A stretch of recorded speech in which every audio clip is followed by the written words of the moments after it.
નમસ્કાર, આપ જોઈ રહ્યા છો HK ન્યૂઝ. હું છું એન્કર અર્પિતા પટેલ. હિંમતનગરમાં તલાટીનો જોખમી સ્ટન્ટ, રેલવે ટ્રેક પર કાર દોડાવી.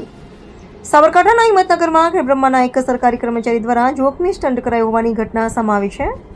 મળતી માહિતી મુજબ તલાટી તરીકે ફરજ બજાવતા કર્મચારીએ પોતાની કાર બ્રોડગેજ રેલવે ટ્રેક પર ચડાવી દીધી હતી. દાણદા ફાટકથી મહેતાપુરા તરફ કારને આશરે 100 મીટર સુધી ટ્રેક પર દોડાવવામાં આવી હતી. દરમિયાન કાર ટ્રેક પર ફસાઈ જતા અફરાતફરીનો માહોલ સર્જાયો હતો. ઘટનાની જાણ થતાં મોટી સંખ્યામાં લોકોના ટોળા ઉમટી પડ્યા હતા. પછી ક્રેનની મદદથી કારને ટ્રેક પરથી બહાર કાઢવામાં આવી હતી. ઘટનાને લઈ રેલવે પોલીસ તાત્કાલિક દોડી આવી હતી અને કાર જપ્ત કરીને ચાલક વિરુદ્ધ કાયદેસરની કાર્યવાહી હાથ ધરી હતી. સૂત્રોના જણાવ્યા મુજબ રેલવે પોલીસે સ્ટન્ટ કરનાર વ્યક્તિને જામીન પર મુક્ત કર્યો છે, જ્યારે કાર જપ્ત રાખી આગળની તપાસ શરૂ કરી છે. HK news, Sabarkantha.